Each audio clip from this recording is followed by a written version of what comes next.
इस false breakout से बचने के लिए और आपकी एक्यूरेसी को बढ़ाने के लिए अभी हम लोग सीखेंगे एडवांस इनसाइड कैंडल की ट्रेडिंग स्ट्रैटेजी। तो इन कुछ पॉइंट को देखकर आपको साइडवेज मार्केट को आइडेंटिफाई करना होता है, जिससे आप फॉल्स ब्रेकआउट से बच जाओगे। अब यहाँ पर जो ब्रेकआउट वाली कैंडल होती है उसकी क्लोजिंग का वेट नहीं करना होता है, चल रहा है, लेकिन ब्रेकडाउन नीचे की साइड में हो रहा है इनसाइड कैंडल का, वो वैलिड ब्रेकआउट हमारे लिए नहीं माना जाएगा। कुछ टाइम बाद आप देख सकते हैं कि ये ट्रेड आपकी फेवर में गया हुआ है। इस स्ट्रैटेजी की एक्यूरेसी बहुत अच्छी है।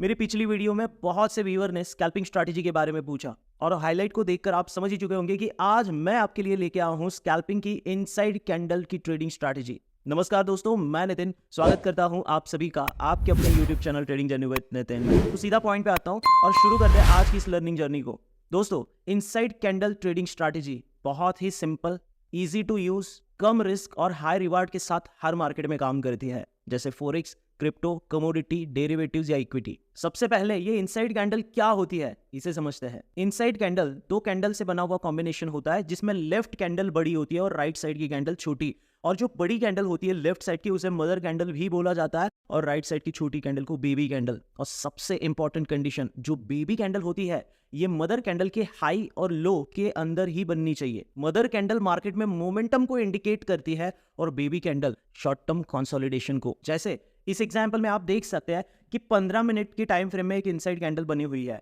तो इसमें से ये जो बड़ी कैंडल है, जिसे हम लोग मदर कैंडल बोलते हैं, ये आपको मोमेंटम दिखा रही है, और उसके साइड में जो बेबी कैंडल है ये शॉर्ट टर्म कंसोलिडेशन। अब शायद कुछ लोगों का यहाँ पे सवाल ये हो सकता है कि एक ही कैंडल से हमें ये कैसे पता चल रहा है कि यहाँ पे कंसोलिडेशन है।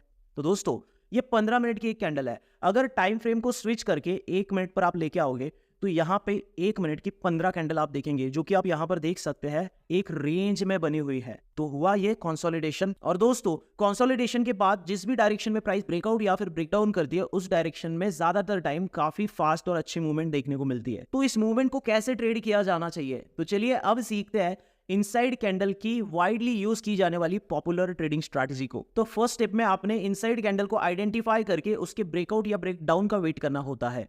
दोस्तों, यहाँ पे ब्रेकआउट और ब्रेकडाउन मदर कैंडल की हाई और लो का देखा जाता है। अगर हाई का ब्रेकआउट होता है तो वहां पे बाय साइड का ट्रेड आप कर सकते हैं, और अगर लो को तोड़ता है, लो ब्रेकडाउन होता है, तो वहां पे सेल साइड का। यहाँ पर जो ब्रेकआउट वाली कैंडल होती है उसकी क्लोजिंग का वेट नहीं करना होता है, क्योंकि अगर आप क्लोजिंग का वेट करते रहोगे तो ये एक स्कैल्पिंग स्ट्रैटेजी है।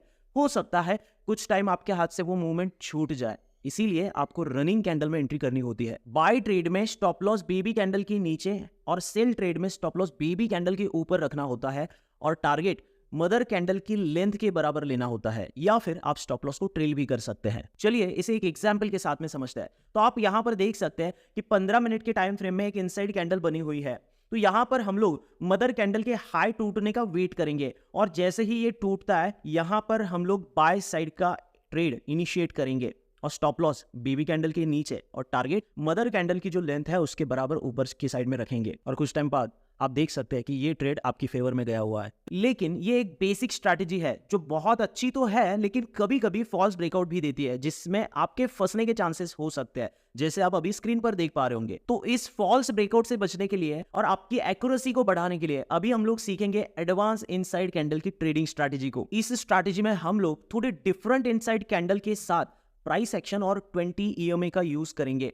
दोस्तों, 20 EMA को लगाने के लिए आपको यहाँ इंडिकेटर वाले ऑप्शन में EMA टाइप करना होता है, और यहाँ मूविंग एवरेज एक्सपोनेंशियल वाला ऑप्शन आपको दिख रहा होगा, उस पर क्लिक कर देना है। अब इसकी सेटिंग में जाकर इनपुट में लेंथ वाला जो ऑप्शन है वहां पे 9 को हटाकर 20 करके अप्लाई कर देना है।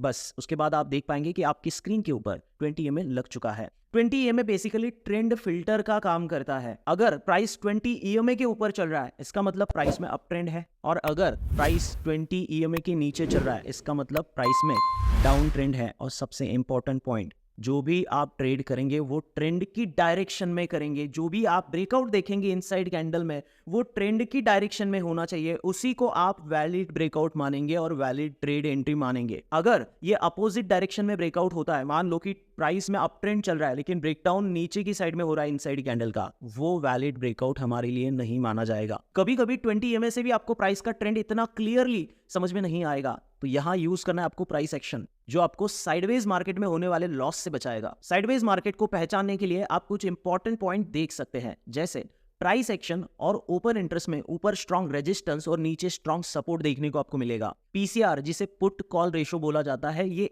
1 के आसपास ज्यादातर केस में आपको देखने को मिलेगा। किसी इंडेक्स को ट्रेड करते टाइम कुछ स्टॉक ऊपर जा रहे हैं और कुछ स्टॉक नीचे जा रहे हैं, या फिर किसी स्टॉक को आप अगर ट्रेड कर रहे हो और वो अपने सेक्टर के अगेंस्ट जा रहा है, तो यहाँ पे भी फेलियर के चांसेस आपके बनेंगे या साइडवेज जाने के उसके चांसेस बने रहेंगे। तो इन कुछ पॉइंट्स को देखकर आपको साइडवेज मार्केट को आइडेंटिफाई करना होता है, जिससे आप फॉल्स ब्रेकआउट से बच जाओगे। अब 20 EMA और प्राइस एक्शन की कुछ कंडीशंस के बारे में तो हम लोगों ने समझ लिया।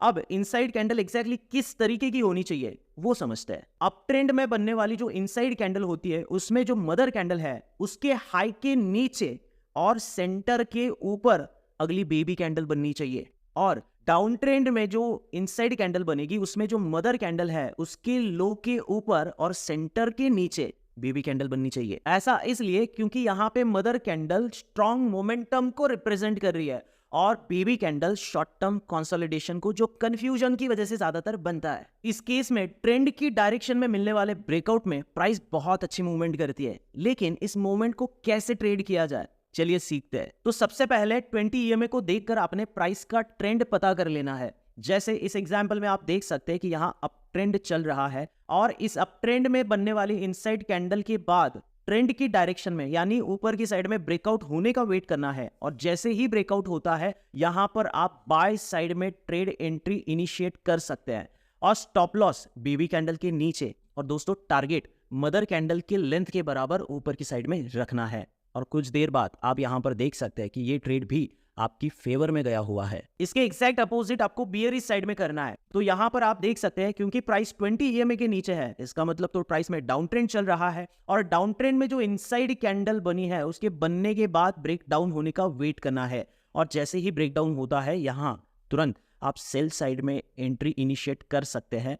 स्टॉप लॉस बेबी कैंडल के ऊपर और टारगेट नीचे की साइड में मदर कैंडल की लेंथ के बराबर लेना है। तो ये एक बहुत अच्छी स्कैल्पिंग स्ट्रैटेजी है जिसमें आपको डिसेंट टारगेट मिल जाएंगे। लेकिन अगर आप बड़े टारगेट के लिए जाना चाहते हो तो वो आपको मिलेंगे सिर्फ किसी बड़े या अच्छे ब्रेकआउट या ब्रेकडाउन के बाद, जो कई बार फेल भी होते हैं, तो इसीलिए उन्हें पकड़ पाना काफी मुश्किल भी होता है। तो अगर आप सीखना चाहते हो highly accurate breakout trading strategy को, तो इस वीडियो को लाइक करके कमेंट करिए ब्रेकआउट स्ट्रैटेजी। मिलते हैं अगले वीडियो में। Thank you.